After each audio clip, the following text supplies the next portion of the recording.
Paz do Senhor a todos. Graças a Deus. Deus é fiel.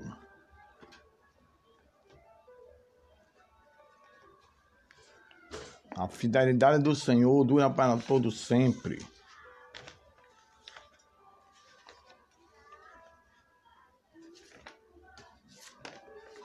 Jesus, ele é maravilhoso. Vamos aguardar um pouquinho. A irmã Luciene. Paz do Senhor Jesus. Que Deus continue vos abençoando.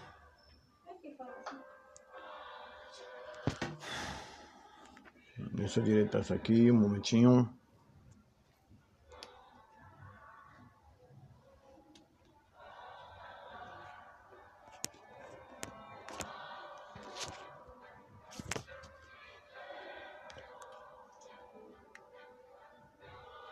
Gostaria de saber se está me ouvindo, Luciene. Está me ouvindo aí?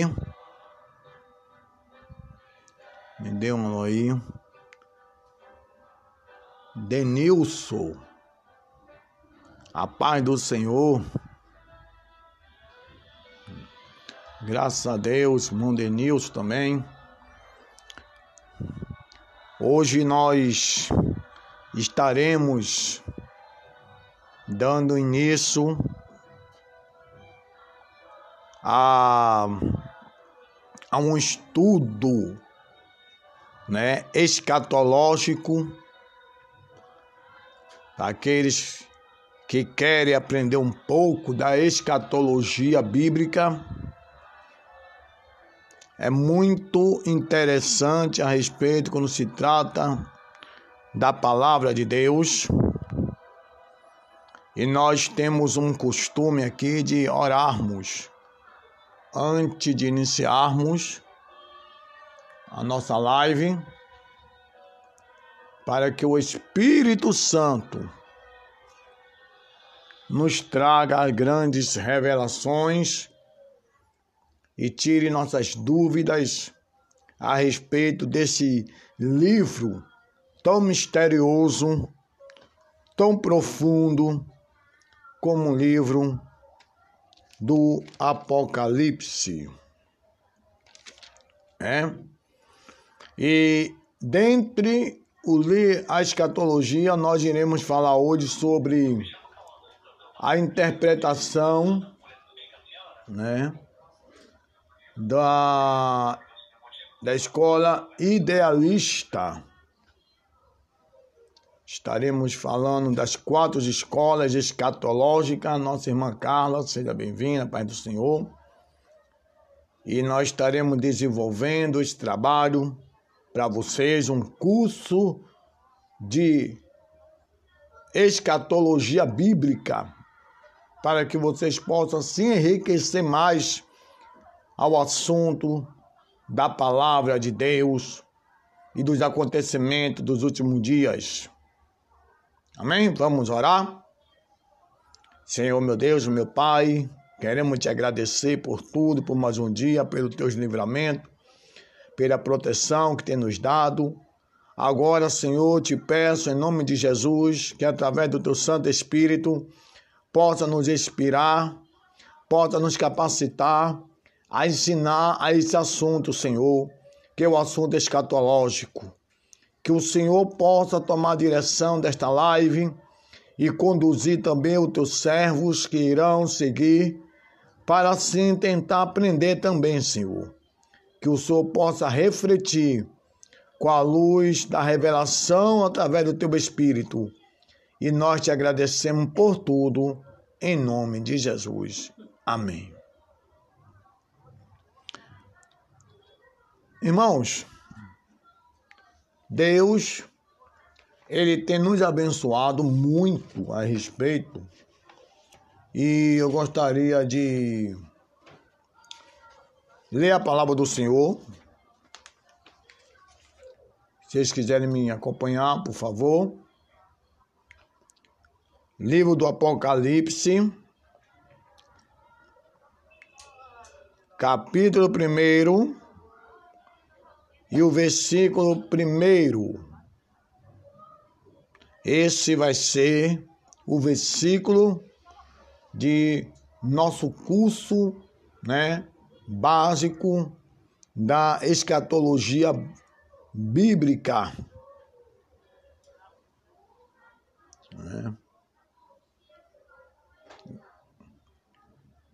Diz assim a palavra do Senhor, Apocalipse, capítulo 1, versículo 1. Revelação de Jesus Cristo, que Deus lhe deu para mostrar aos seus servos as coisas que em breve deve acontecer, e que ele, enviando por intermédio do seu anjo, notificou ao seu servo João. Loja Vitória. Eu não consegui ainda gravar quem é a pessoa da Loja Vitória. Acho que é meu irmão Carlos Fernandes, que não faz minha memória. Pai do Senhor Jesus. Irmãos, nós conhecemos que o livro do Apocalipse, conhecido como o livro da Revelação, livro profético do Novo Testamento, ele foi revelado ao nosso irmão em Cristo, João, na ilha de Pátimo, por volta dos anos 95 aos anos 100, depois de Cristo. João estava ali, naquela ilha, por motivo do amor à palavra de Deus e por amor a Cristo. Haja vista que não havia condições alguma de fugir daquela ilha pela a imensidão do mar, aonde ninguém poderia nadar a quilômetros de distância.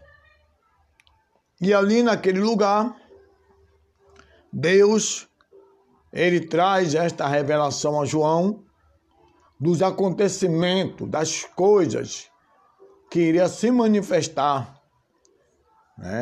diante a humanidade. Mas antes de tudo, eu gostaria de trazer para vocês, explicar os 3 tipos de escatologia. O primeiro tipo da escatologia é a escatologia especulativa, ok? Essa escatologia especulativa, para alguns chamam de que é a mistura feita com fábulas sem provação, ou seja, não tem sustentação, não sustenta. Então, a primeira escatologia é a especulativa. A segunda escatologia é chamada escatologia teológica. É aquela escatologia que força o texto. E nisso nós temos que tomar cuidado. Ok? Irmã Ângela, Pai do Senhor, seja bem-vinda. Boa noite. Então, essa escatologia teológica, no sentido de forçar o texto, que nós vamos a hermenêutica, ela vai chamar de exegese, e no sentido de 2 lados, ele vai trazer primeiro aquela exegese, que vai nos trazer a análise do texto, a busca do texto, o primeiro contato do texto, ok? E que nesse primeiro contexto, nesse primeiro contato, me perdoe, nós iremos buscar a fonte, a origem, a etimologia, e esse primeiro tópico da exegese é excelente, para se anunciar, para se propagar em um sermão, em um evangelismo, em um estudo, em um seminário. Isso é excelente. Mas o segundo é perigoso. é quando você interpreta por si próprio, né? Alguns chamam de achismo. E isso é perigoso. É forçar o texto, causando a ideia da sua concepção, e não o que na verdade o texto nos mostra, nos conduz, nos direciona. Então é necessário tomar o cuidado dessa escatologia teológica. Mas também existe chamada escatologia bíblica, né? Essa é a que nós iremos, né, estudar. A escatologia bíblica, ela não força de maneira alguma, né, a Bíblia, ela não é forçada, os textos não são forçados. São chamados também de princípio da hermenêutica. A Bíblia interpreta a Bíblia, né? Ela mesma se auto-interpreta.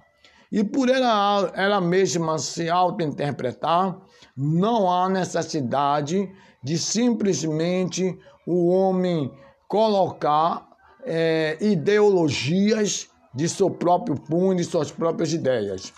Quando acontece isso, pode manifestar a questão de uma heresia.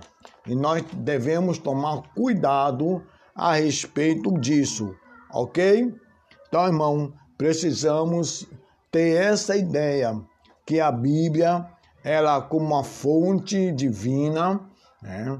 Nós estávamos numa live muito interessante lá no Café Teológico, e quando eu estava aprendendo também, porque eu também aprendo, alguém perguntou a respeito se a palavra de Deus de que forma ela é, né? Se ela é a palavra de Deus ou ela é a palavra inspirada de Deus. E ela é as duas coisas, né?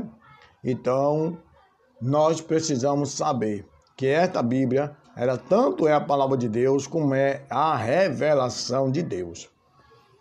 E com isso, quando se trata do Apocalipse, haja vista que nós não iremos aprender hoje o simbolismo, né? Nós iremos estudar um pouco, entender um pouco a ideia de uma das escolas escatológicas, dentre as 4, que é a escola idealista, né? Existem outras escolas, vendas, importado, a paz do Senhor. Eu gostaria que você se identificasse, que eu não gravei o nome ainda, certo? Mas, não sei, eu me atrapalho, não sei se o de cima é o irmão Carlos, ou é o de baixo, o Carlos Fernandes. Então, me ajuda aí a interpretar os irmãos, a entender quem é que está aí. Mas seja bem-vinda e a paz do Senhor. Dentre as escolas idealistas, existem mais 3 que nós também iremos estudar futuramente, que é o chamado, né, a escola preterismo, certo? A escola futurismo e a escola historicismo. Então, essas 4 são as 4 escolas chamadas escolas escatológicas, né? Cada um tem uma visão, né? Sou eu, Carlos Fernandes. Obrigado, seja bem-vindo, irmão. Obrigado, viu, por dar o retorno. E quando se trata dessas 4 escolas, existem as ideologias dela. E eu quero deixar bem claro para os irmãos que isso, a crença, o acreditar em uma dessas visões não interfere na sua salvação, porque a salvação do homem está na fé em Cristo Jesus. É a chamada fé salvífica. Então, algumas pessoas podem interpretar de maneira, né, errônea e achar, porque a minha ideia, para mim, a escola verdadeira é a preteristismo, né? Ou preterismo, é a preterismo. Outro vão dizer, não, a escola melhor é o futurismo, né? Outro vai dizer, não, melhor é o historicismo. Outra vai dizer, não, é idealismo. E isso não vai implicar na salvação. Ok? Então, cada uma delas tem suas ideias. Nós iremos aprender as ideias delas, né? Entender um pouco dos pontos fortes, os pontos fracos, porque todas elas deixam a desejar, porque quando se trata do Apocalipse, eu quero deixar bem um objetivo, nenhum dos teólogos, na verdade, nenhuma das visões teológicas, ela deve ousar-se e afirmar que a sua visão está correta, que é aquilo que vai ser e aquilo que vai acontecer. Nós precisamos estar preparados para qualquer evento. Nós devemos estar preparados para qualquer acontecimento. Precisamos estar com as nossas vidas voltadas para os céus, para no momento certo, seja, na visão pré-tribulacionismo, amilenismo, pós-milenismo, nós devemos estar preparados para esses eventos. E até porque nós deveríamos estar preparados. Nós deveríamos estar preparados e que muitas vezes, nem sempre o homem vai, essa geração, há de alcançar, a nossa época que vivemos hoje, às vezes não vamos conseguir alcançar o arrebatamento. E Deus pode nos chamar antes do arrebatamento. E nós devemos estar prontos, preparados para ser recebidos. Mas a etimologia dessa escola idealista, o que se vê em questão da escola idealista? Idealismo, o que é que vem na sua mente? Qual é a ideia, que se dá de idealista?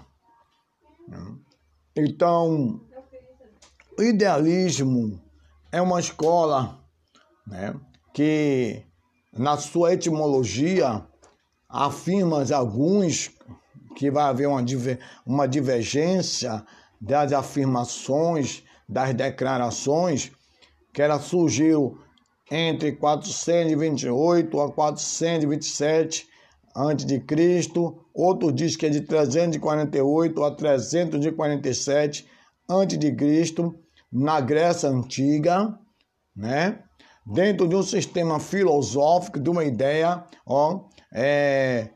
que afirma ser Platão. Porém, irmão, apesar de ela ser considerada uma escola importante na corrente filosófica, do modernismo, ela traz a questão de ideias, o mundo das ideias. Então, essa questão de trazer essa visão espiritual, essa visão, ela vem através, alguns afirmam que vem dessa visão platonista, mas que alguns outros dizem que ela foi movida por René Descartes, junto com os autores alemães Kant e Hegel. E daí vai nascer essa escola, chamada escola idealista, que ela também vai trazer outros nomes, ok? E dentre outros nomes, ela vai ser chamada também de abordagem espiritual. Por que abordagem espiritual? Porque, para eles, todas as interpretações do Apocalipse, ela tem uma visão em trabalhar os livros proféticos do Antigo Testamento, que são 17 livros proféticos, são 12 livros proféticos menores e 5 livros profetas maiores. Quando se trata de livros menores e livros maiores, profetas maiores, na verdade, se fala do período de tempo a qual o ministério profético na vida daquele homem foi se estendido, foi estabelecido, vamos ver o período e aí os livros dos profetas menores são bem menores do que dos profetas maiores. Então, nisso nós entendemos a dimensão a respeito desses livros proféticos. Então, eles baseiam-se, estudam-se dos livros, né, do Apocalipse e do Antigo Testamento, de todos os livros do Antigo Testamento. E quando ele traz esse sentido espiritual, eles entendem que, de fato, ele define, né, que traz essa descrição desses livros como simbolismo e essas ideias espirituais por motivo de duas interpretações. A primeira é que ela entende como um símbolo da luta entre o bem e o mal, certo? Então, esse livro ele vai ser simbolismo, por Deus revelar ao homem a batalha de duas esferas, de dois lados, o lado positivo e o lado negativo, entre o bem e o mal. A segunda esfera de entendimento dele, ele traz essa diversidade, essa questão referente entre a igreja e o paganismo. E essa ideia dele, o paganismo, ele tem como o dominado pelo poder satânico. Sendo assim, verdades espirituais são ensinadas para que cristãos possam, certo, aplicá-las em diversas situações. Então, no momento que há essa batalha, no momento que há essa luta, os idealistas, eles entendem num sentido espiritual baseado nesta questão. Bom, se há uma batalha entre o bem e o mal, tudo que está escrito aqui também não é um sentido literário, é um sentido simbólico. Porque nesse sentido simbólico, no mundo das ideias, no mundo, né, espiritual, nós precisamos de armas para nós combatermos ao nosso inimigo. Então, tudo isso aqui que está escrito é uma figura, né? É uma alegoria, certo? Que vai nos abordar, por isso que ele também vai ser chamado de abordagem alegórica, certo? Também vai ser chamado de abordagem não literal, porque essa ideia vai trazer para ele o ideal essa questão do sentido espiritual nesse mundo, né, que não é físico, e que Deus vai nos mostrar a verdadeira ferramenta e de que maneira nós vamos combater a este mal, certo? Ele também, para alguns, ele cai no mesmo erro dos chamados hiperpreteristas, certo? Que nós iremos também, durante ao nosso curso, entender quem são os hiperpreteristas. Enquanto outros, na maioria, mesmo sendo idealista, interpreta como os eventos literais que acontecerão. Observe que, diante dessas interpretações dele, diante dessa questão, ele vai se manifestar de algo que vai mostrar um certo lado negativo. Se, na verdade, ele fosse totalmente correto na sua linha, na sua fonte, por isso que não é bom dizer a minha linha está correta, a minha linha está certa, não haveria parte deles que acreditavam e que acreditam na questão literária. Para muitos deles, né, na sua maioria, interpreta esses livros do Apocalipse os livros proféticos do Antigo Testamento, também como uma forma literária. Haja vista que alguns interpretam como fábulas, como ilusão. Bom, se na verdade existe uma ilusão dentro dos livros proféticos, inclusive há uma discussão ao livro de Oséias, então a nação judaica não existiria.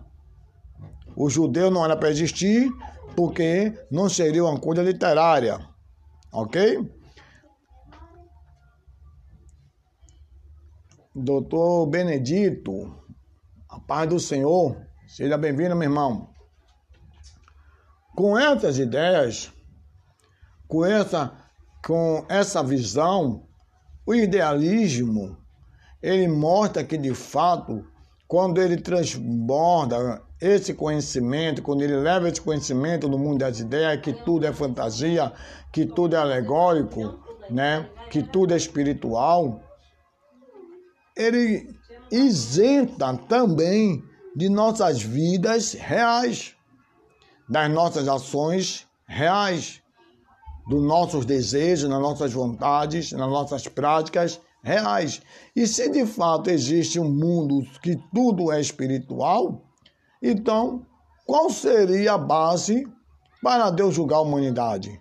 Se tudo fosse uma fantasia, né? Se tudo fosse simplesmente algo espiritual e não fosse algo literário. Haja visto que as próprias personagens da qual se revela, foi revelado que está embutido dentro desses livros, também não seria reais.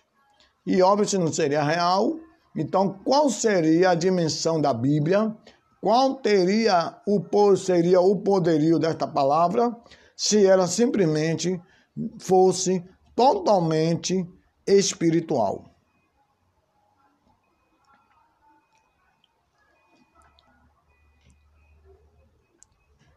Eu quero com vocês trabalhar ainda essa noite lá em Mateus, por favor, pegue sua Bíblia, Mateus 24. Eu quero mais uma vez afirmar a vocês, a questão de vocês acreditar em uma dessas escolas, não, de maneira alguma, de hipótese alguma, interfere na sua salvação. São ideologias, são interpretações, são entendimentos, são conhecimentos humanos. E isso não vai interferir de você ser prejudicado por acreditar em uma delas. Tá bom?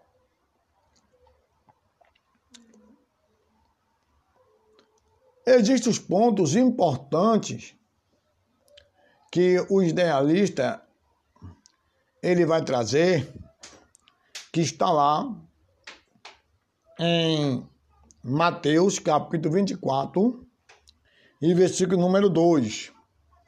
Esses são pontos importantes que eu quero trabalhar com vocês a respeito disso. Que Jesus diz o seguinte: ele, porém, lhe disse: não vedes tudo isso? Em verdade vos digo que não ficará aqui pedra sobre pedra que não seja derribada. Na visão do idealista, ele afirma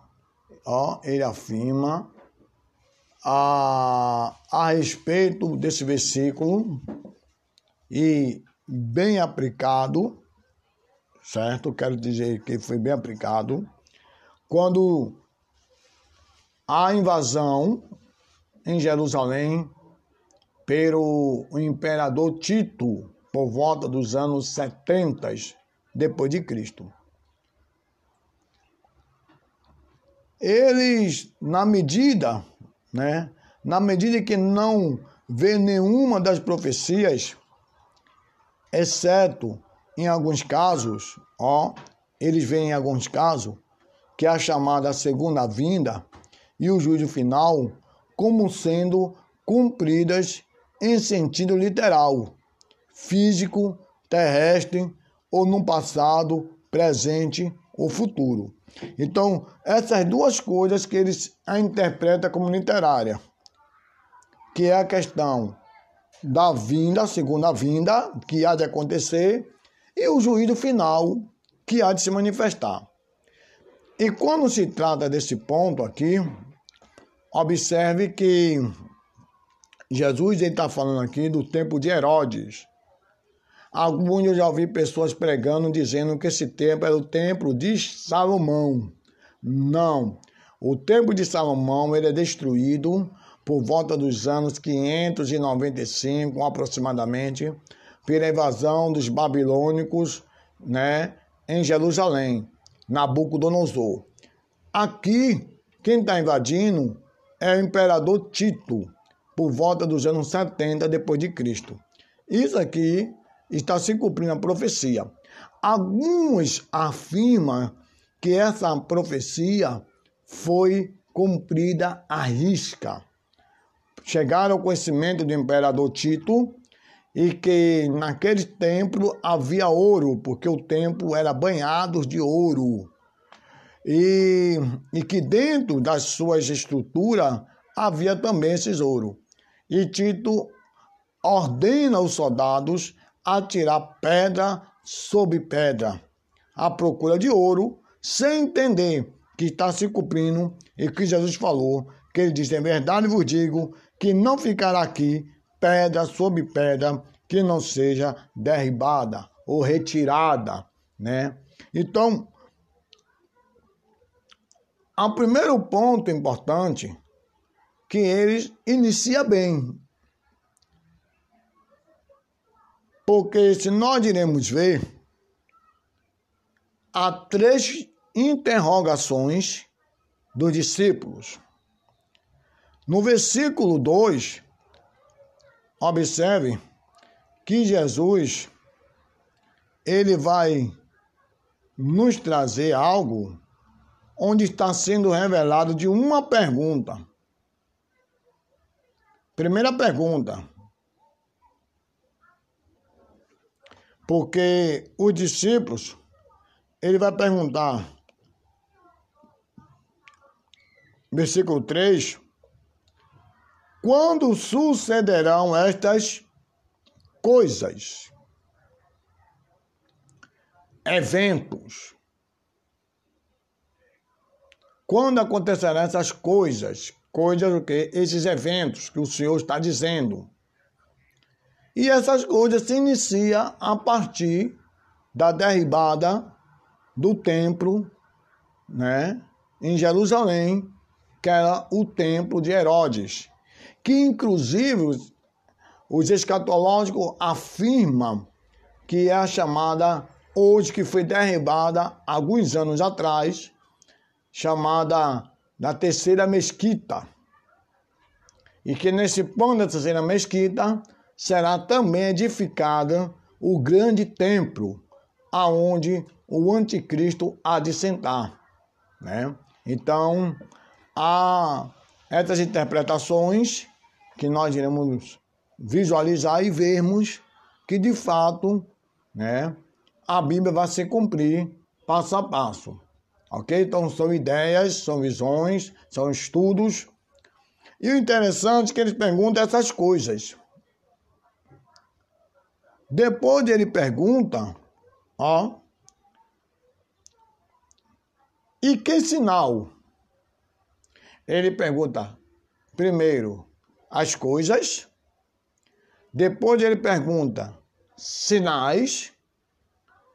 E depois, lá no versículo 14,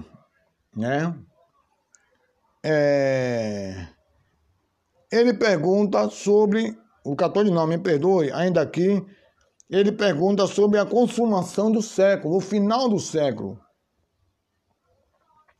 Então, são 3 interrogações que o discípulo faz. Eu quero recapitular com vocês. Ele pergunta as coisas, ele pergunta sinais e consumação. Ele pergunta eventos, sinais e fim. E Jesus ele vai responder. Jesus responde sobre o templo de Jerusalém, a qual os idealistas ele vê também isso nos anos 70 depois de Cristo, a invasão do imperador. Jesus vai dizer sobre os sinais, né? E que esses sinais, Jesus ele vai falar muitas coisas interessantes, que nós vamos ver. Vamos lá? Do versículo 4 até o 13. Vamos lá?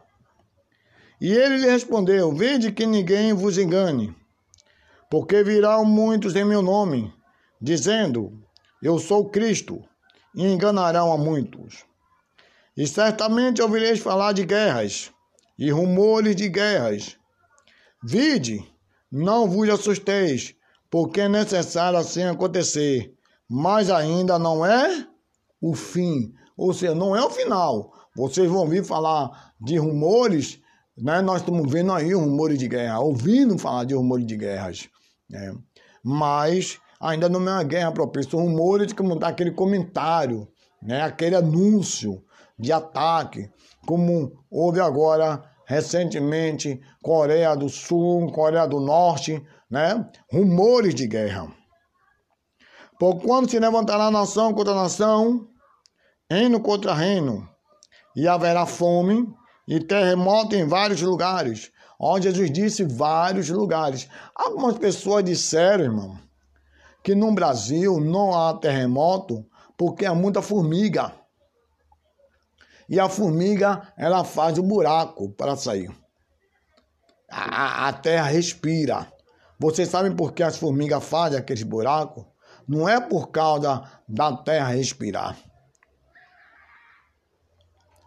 Quando as formigas estão no verão, segundo os estudiosos, especialistas, ela pega aquelas gramas, aqueles matos, levam seus alimentos. E por ela levar muita quantidade de grama dessa natureza, né? E de outras plantas, o ambiente dela fica fechada, vai fechar com o carbono, gás carbônico, e ela não vai respirar, ela vai morrer. Então o que ela faz? Ela sobe, ela abre, faz o buraco na superfície da terra, para que esse gás carbônico possa sair de sua morada e ela poder respirar o oxigênio para sobreviver. Então, ela faz esse buraco não é por causa de vulcão nenhum, né? Nem de terremoto nenhum. Haja vista que alguns especialistas afirmam que aonde há água quente, há vulcão a despertar. E aqui, próximo à Bahia, existe um lugar chamado Jorro. E esse jorro, né? Vocês vão ver a água em alta temperatura. Ali há um vulcão que está a acordar. Outra coisa muito importante que se fala de terremotos. Recentemente agora, mais de 40 cidades do estado da Bahia está sofrendo as ações de terremotos.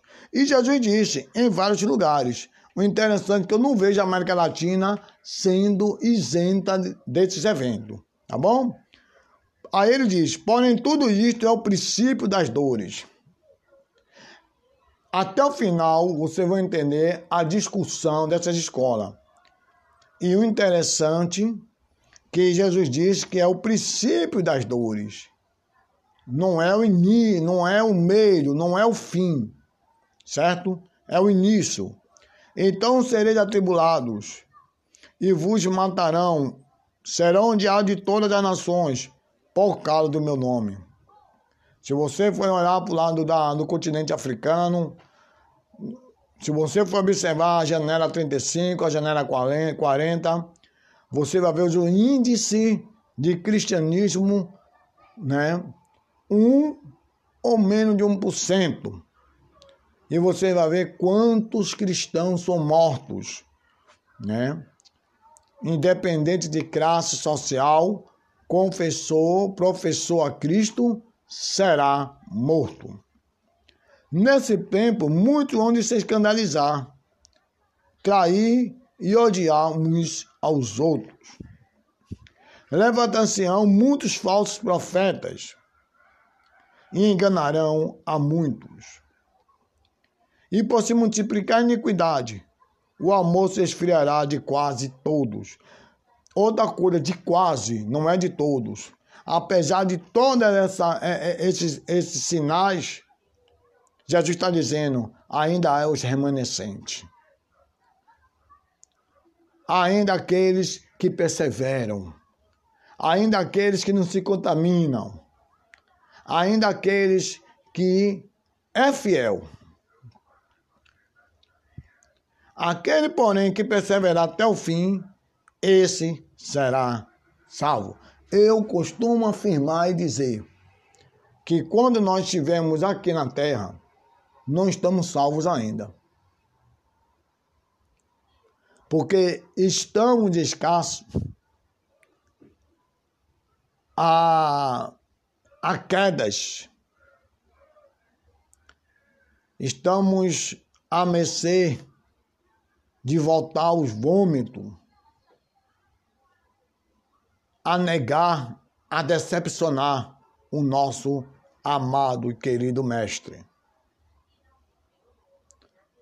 Mas Jesus diz que aquele que perseverar até o fim, aquele que passar por tudo isso e continuar firme,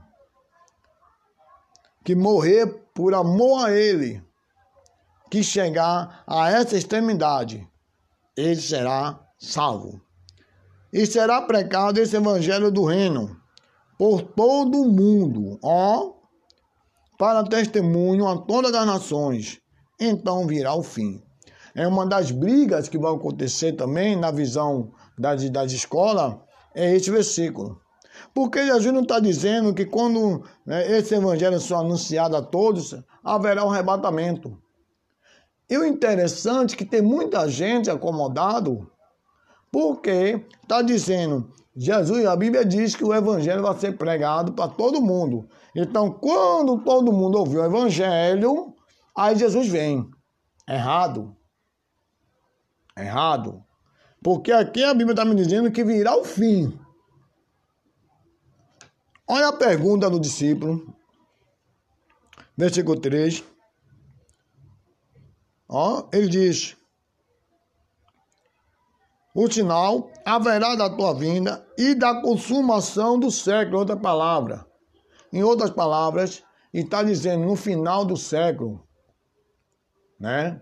O final de tudo, o fim de tudo. E Jesus está dizendo que o fim só virá depois que todo mundo ouvir o evangelho. Está falando de fim. Ao final acabou, não tem mais história. Não está falando de arrebatamento. Então, há de entender, e nós precisamos entender isso aí. Outra coisa, irmão, que os idealistas, ele traz isso, mas a Bíblia vai mostrar, sucederão. Lá no versículo, o capítulo 24, versículo 3, o discípulo pergunta, sucederão. Para a sua época, ele coloca numa questão futura, né? Ele pergunta com o que vai suceder, ou seja, futuro. Ele fala também sinal. Ele fala, e que sinal? E que sinal? Expressa também para o futuro, expressão futura. E a consumação do fim. Também ele traz para a questão do futuro. Desculpe, viu?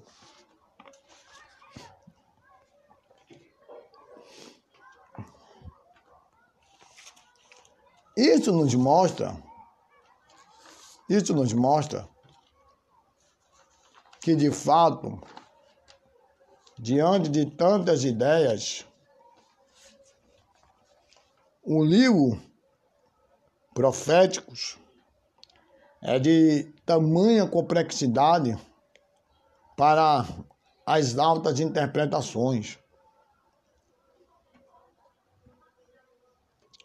Eu costumo afirmar o seguinte: afirmar o simbolismo é uma coisa. Afirmar o simbolismo é uma coisa. Afirmar os eventos são outras. Ok?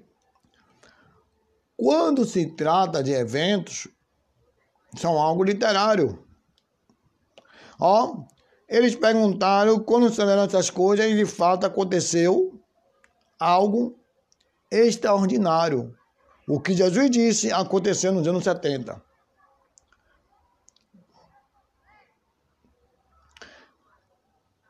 Tem essa ideia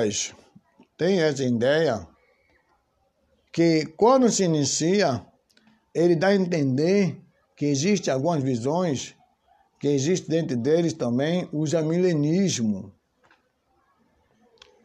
Mas observe que quantos 1000 anos tem que Cristo veio à Terra. Se nós estamos vivendo a época da grande tribulação, do início da grande tribulação, já há no calendário judaico mais de 2000 anos. E eu não vi ainda o templo de Jerusalém sendo erguido. Eu não vi ainda, a marca e o nome da besta. Porque se nós formos olhar no Apocalipse, nós iremos ver. Tem muita gente dizendo assim, é 666, é 666, é a marca da besta, não use não. Mas a Bíblia está dizendo que será anunciado a marca, o nome e o número. 3 coisas. Não é só o número. A marca e o nome. E até o momento eu não vi sendo divulgado nem a marca da besta e não vi divulgado o nome da besta. Isso nos mostra que nós não estamos dentro de uma dimensão da grande tribulação. Isso nos mostra que nós estamos, de fato, vivendo o que a Bíblia diz, lá no versículo 8 do capítulo 24, porém tudo isto é o princípio das dores. Eu vou deixar para os simbolismos, as interpretações simbólicas, dentro de uma das escolas, eu em pessoa, eu sou pré-tribulacionismo, certo? Sou pré-tribulacionista. Eu não acredito que a igreja há de passar pela grande tribulação, certo? Até porque, quando se trata de perseguição e tribulação, os termos são diferenciados. Primeiro, perseguição é quando é destinado a um grupo ou a uma pessoa. Você é cristão. Eu não gosto de cristão. Exemplo. Porque eu sou um cristão, então vou perseguir esse cristão porque eu não gosto.